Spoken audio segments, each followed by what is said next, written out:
As Sunnah trust, সুন্নাতে উদ্ভাসিত জীবনের জন্য।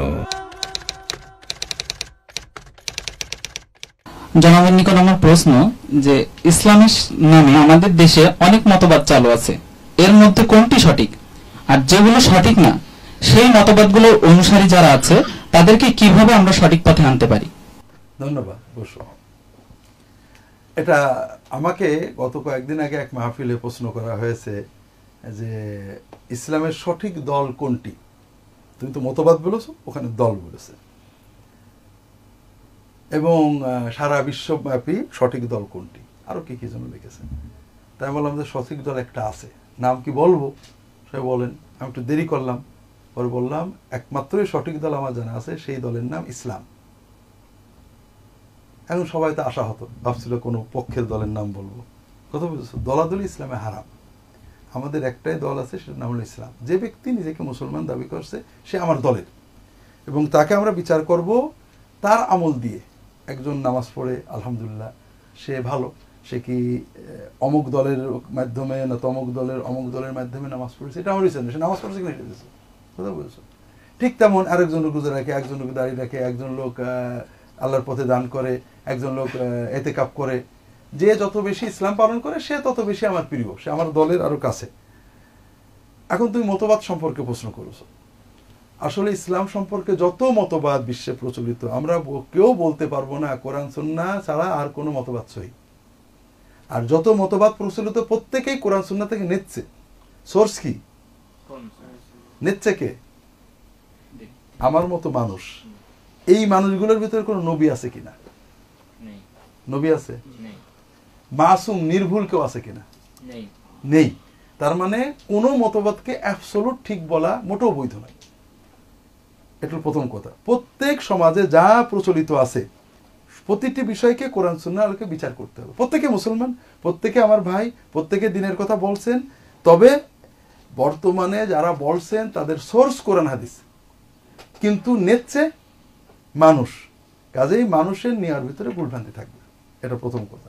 দ্বিতীয় হলো, সমাজে যারা বলে আমরাই ঠিক বাকিরা খারাপ, এরাই ভুল বাকিরা ভালো।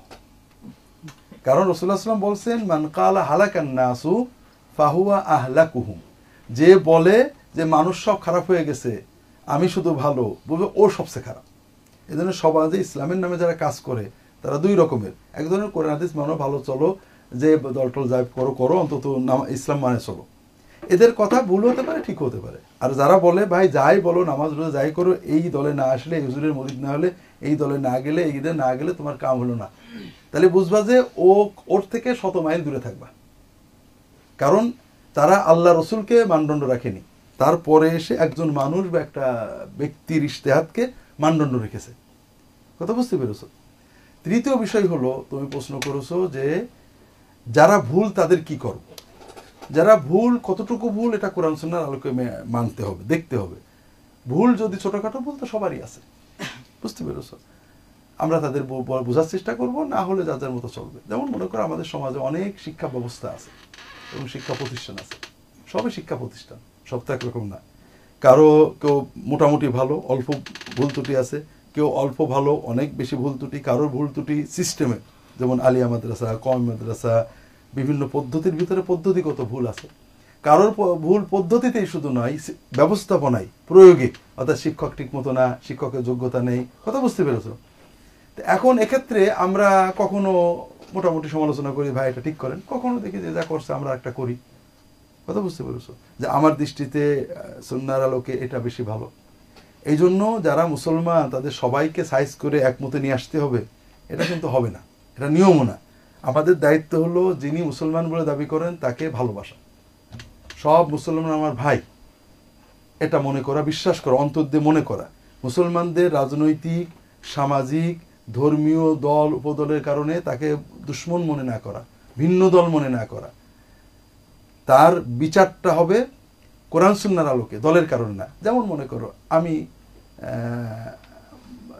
আমার মনে একটা দল আছে, বা আমার শ্বশুর ফুরফুরা পিসে, মনে করে আমি ফুরফুরা পিসের দল হলাম, তো হইলো একজন মানুষ ফুরফুরা পীর সাহেবের মুরিদ, আরেকজন মানুষ হয়তো তবলিগ অথবা জামাত ইসলাম অথবা চরমনে একটা কিছু হবে। ফুরফুরা পীর সাহেবের মুরিদ নামাজ পড়ে দাঁড়িয়ে রাখে না, বইয়ের পর্দা করায় না, ও রোজা রাখে, ছেলেকে মাদ্রাসায় দিইনি, ছেলে পেলে নামাজ কালাম ঠিক করে পড়ে না, কিন্তু ফুরফুরা হুজুরের প্রচন্ড ভক্ত, আমাকে একেবারে দুলাভাই বলে পাগল হাদিয়াও দেয়। আর একজন মনে করো তবলিগের বা অন্য কোনো দলের, সে নামাজ পড়ে, যেমন ফুরফুরা মুরিদ নামাজ পড়ে, কিন্তু অতিরিক্ত সে বউকে পর্দা করায়, ছেলেকে কোরআন শিখিয়েছে, নিজে দাড়িটাও রেখেছে। মনে করো আমার বিচারে দুইজনের ভিতরে বেশি কাছের কি হবে? আপনি কি হেরার আলোয় আলোকিত হতে চান? আপনি কি সুন্নার আলোকে জীবন গড়তে চান? প্রফেসর ডক্টর খন্দকার আব্দুল্লাহ জাহাঙ্গীর রচিত কোরআন সুন্না ভিত্তিক জীবন ঘনিষ্ঠ বইগুলো পড়ুন, সুন্দর জীবন গড়ুন। ইসলামী আকিদা, হাদিসের নামে জালিয়াতি, ইহয়াউস সুনান, রাহে বেলায়েত সহ আরো অনেক বই। কোরআন সুন্নার সাথে থাকুন, জীবন বদলে যাবে। যোগাযোগ আর সুন্না ট্রাস্ট 01715400640। বুঝতে পেরেছো? যদি আমি ইসলামকে মানদণ্ড রাখি, মোহাম্মদ সাল্লাল্লাহু আলাইহি ওয়াসাল্লামকে মানদণ্ড রাখি, আর যদি ফুরফুরা হুজুরকে মানদণ্ড রাখি, তা আমরা এখানে মারাত্মক ভুল করছি। দল দিয়ে মত দিয়ে মানুষের বিচার হয় না, মানুষের বিচার হবে কোরআন দিয়ে, রাসূলুল্লাহ সাল্লাম দিয়ে। তার ভিতরে যতটুকু পাবো ততটুকু সে আমার প্রিয় কাছের। আর সমালোচনাও ওরকম হবে, দলীয় হবে না। আমাদের সমাজের বড় দোষ হয়ে গেছে, প্রত্যেকে একটা দলের ভুল ধরি, এরপরে ভুলগুলো তুলে এমনভাবে ধরি যে দল থেকে তওবা করে আমার দলে না আসা পর্যন্ত তোমার আর কোনো নাজাত নেই।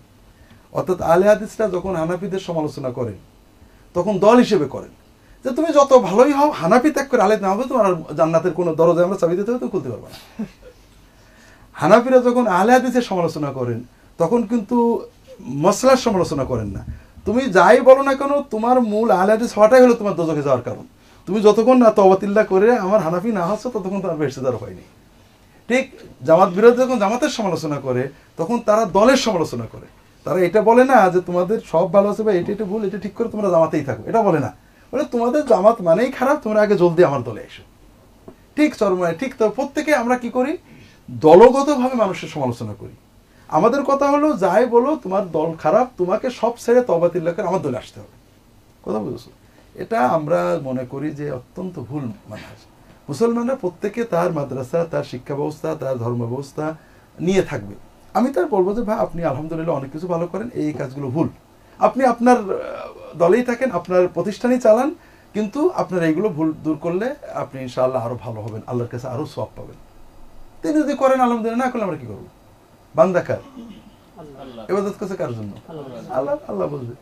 আমি যেটাকে সহিহ সুন্নত মনে করছি আমি এর বাইরে যাবো না।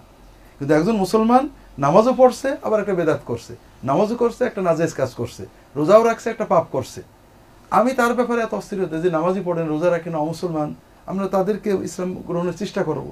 হ্যাঁ, এনাদের ভুল ত্রুটিগুলো বলতে পারি। এটা হলো মূল বিষয় যে আমাদের সমাজে সারা বিশ্বে ইসলামের নামে অনেক দল আছে, মতবাদ আছে। আমরা মনে করি কোনো মতবাদই অ্যাবসলিউট ইসলাম না, ইসলাম থেকে নেওয়া, যারা নিয়েছেন তাদের সাথে ভুল রয়েছে। দ্বিতীয়ত হলো ভুলের কারণে কেউ ইসলামের বাইরে যাননি। আমার নিজেরও ভুল হতে পারে, তাদের ভুল ইচ্ছাকৃত হলে হারামের পর্যায়ে গেলে গুনাহগার হবে, তারাও আমার ভাই, আমরা তাদের সংশোধনের চেষ্টা করব। না হলে আমরা বলবো যে মুসলমান গুনাহ সহ আছেন, এটার মাধ্যমে তার অন্যায়টাকে মেনে নিচ্ছি না, অন্যায়টাকে অন্যায় বলা সহ আমি তার ন্যায়টাকে মেনে নিচ্ছি। এটা হলো মূল। এখানে আর সম্পূরক কিছু জানতে চাও? তোমাদের মনে এই প্রশ্নের উপরে কোনো প্রশ্ন জেগেছে যে না এটা এরকম কিভাবে হলো, কেন হবে? স্যার আমি জানতে চাচ্ছি, এই প্রশ্নের সম্পূরক প্রশ্ন হিসেবে এই প্রশ্নটা করতে চাচ্ছি যে একজন ব্যক্তি তিনি দলগতভাবে আওয়ামী লীগ করেন, তিনি নামাজ পড়েন, রোজা রাখেন, হজ করেন, যাকাতও দেন, স্ত্রীকে পর্দাও করান। আরেকজন ব্যক্তি তিনি জামাত ইসলাম করেন, তিনিও ওই আমলগুলি সবই করেন। কিন্তু এই দুইজন ব্যক্তির ভিতরে যিনি আওয়ামী লীগ করেন, তাকে যিনি জামাত করেন, তিনি বলতেছেন যে উনি আওয়ামী লীগ করেন, এই জন্য ওনার সমস্ত আমলই বরবাদ, উনি জান্নাতে যাবেন না, আমরাই জান্নাতে যাব। তো এ ব্যাপারে আপনি কি বলবেন স্যার? জি, প্রথম কথা হলো তোমার প্রশ্নটা হলো তাত্ত্বিক, প্র্যাকটিক্যাল না। তুমি সমাজ থেকে আমাকে বের করে দাও, যে একজন লোক নামাজ পড়ে, রোজা রাখে, হজ করে, জাকাত দেয়, আমলিক করে। কথা বুঝেছ? কারণ সাধারণভাবে আমাদের দেশে রাজনৈতিক দলগুলো যারা করেন অ্যাক্টিভ, তারা সমাজের বৃহৎ সংখ্যাগরিষ্ঠ 90% মানুষ যারা নামাজ ঠিক করে পড়েন না, রোজা ঠিক করে করেন না, ইসলাম ভালোবাসেন, নিজেদেরকে মুসলমান দাবি করেন, কিন্তু দিন প্র্যাকটিসিং না। কথা বুঝতে পেরেছো? সমাজের মানুষ দুই রকমের, প্র্যাকটিসিং মুসলিম, নন প্র্যাকটিসিং মুসলিম। এক ধরনের মুসলমান যারা মুসলমান দাবি করেন এবং নামাজ, রোজা, হজ, জাকাত পালন করেন। আরেক ধরনের মুসলমান যারা নামাজ, রোজা, হজ, জাকাত ঠিক করে করেন না, করলে এটা করেন তো ওইটা করেন, ওইটা করেন তো ওইটা করেন না। বুঝতে পেরেছো? প্র্যাকটিসিং মুসলমান বাংলাদেশে 10%ও না। বিশেষ করে তুমি যে প্র্যাকটিস বলেছো, বউকেও পর্দা করায়, ছেলেকেও দিন শিখায়, নামাজ পড়ে, রোজা রাখে, হজ দেয়, জাকাত দেয়, এই ধরনের মুসলমান বাংলাদেশে 10%ও না। আর এই 10% মুসলমান সাধারণত আওয়ামী লীগ, বিএনপি, জাতীয় পার্টি, সেকুলার রাজনীতিগুলোতে এত অ্যাক্টিভ না। তারা হয় কেউ জামাত করে, কেউ তবলিগ করে, কেউ চরমনাই করে, ইসলামী বিভিন্ন ধর্মীয় গ্রুপে তারা অ্যাক্টিভ। কথা বুঝতে পেরেছো? এই জন্য যে তুমি যে বললে, এটা অনেক আমরা শুনি, এটা ইসলামী রাজনীতি যারা করেন তারা ভিন্ন দলকে সাইজ করার জন্য এই কথাটা তাত্ত্বিক বলেন, যে একজন নামাজ পড়ে, রোজা রাখে, হজ করে, জাকাত দেয়, পর্দা করে, এই করে, সেই করে, কিন্তু সে ইসলামী শাসন ব্যবস্থা চায় না, কাজে সে মুসলমান কিনা? এই প্রশ্নটা একেবারেই ভিত্তিহীন। তুমি সমাজ থেকে একজনও আমাকে এনে দিতে পারবে না যে তুমি যেটা যেখানে আঘাত দিয়েছো সেই জায়গায় যেতে পারবে না। নামাজ পড়ে, রোজা রাখে, হজ করে, জাকাত দেয়, পর্দা করায়, কোরআন শেখায়, মাদ্রাসা চালায়, অথচ সে ইসলামী শাসন ব্যবস্থা চায় না। এটা একটা বাজে কথা। দ্বিতীয় কথা হলো যে একটা ব্যক্তি ইসলামী শাসন ব্যবস্থা চায়, তার মনে চায় যে ইসলাম হোক, কিন্তু সে বিশ্বাস করতে পারে যে জামাত ইসলামের মাধ্যমে হবে না, এটা ওরা যোগ্য না। আওয়ামী লীগ যেহেতু একটা বড় দল, ওর মাধ্যমে আমরা যদি বলে কেউ কিছু করতে পারি, এ নিয়ে কেউ যেতে পারে, তুমি তার মনে ঢোকনি। এমনকি যারা ইসলামী দল করেন, যেমন জামাত ইসলাম, চরমোনাই বা এই জাতীয় যত দল আছে, তারাও তো বিভিন্ন সেকুলার দলের সমর্থন করেন না? তো এই যে সেকুলার দল এক এক সময় এক একজনের সমর্থন করেন, তারা যে করেন এই যে সমর্থন, এটা তো ইসলাম না চাওয়ার কারণে না, ইসলাম চাওয়ার কারণে। যে সমর্থন তারা করতে পারেন, সে আরেকজন করলে সমস্যা কি? তুমি একটা ইজতিহাদে একটা সেকুলার দলকে সমর্থন করেছো, আরেকজন আর এক ইজতিহাদে একটা সেকুলার দলকে সমর্থন করেছে, এটা হতে পারে না। তবে মূল বিষয় হলো নামাজ পড়ে, রোজা রাখে, হজ করে, জাকাত দেয়, পর্দা করাই, এরকম কোনো মুসলমান কোনো এই সেকুলার দলগুলোতে অ্যাক্টিভ, এটা আমার মনে হয় এই বাংলাদেশের 15 কোটির ভিতরে একজন পাবে কিনা সন্দেহ। কথা বলছো? কাজে এই ধরনের কথা বলতে হয় না। কথা হলো যার ভিতরে ইমান আছে, যার ভিতরে নামাজ আছে, প্র্যাকটিস করেন, তিনি কখনো, এমনকি আওয়ামী লীগ, বিএনপি, জাতীয় পার্টি, সেকুলার বিভিন্ন দলের তাদের পাপগুলোকে সমর্থন করেন, তাদের অ্যাক্টিভ হতে পারে, এরকম। বরং উল্টো হয়, আওয়ামী লীগে ছিলেন, বিএনপিতে, জাতীয় পার্টিতে ছিলেন, নামাজ রোজা ভালো করেছেন, পরে এখন ইনঅ্যাক্টিভ হয়ে গেছে, এখন আর পারে না ওটা বসতে মিশতে। কথা বুঝতে পেরেছে? এটাই বাস্তবতা। না হয়তো জামাতে যান না, হয়তো তবলিগে যান না, হয়তো চরমোনায় যান না, কিন্তু ইনঅ্যাক্টিভ হয়ে যান না।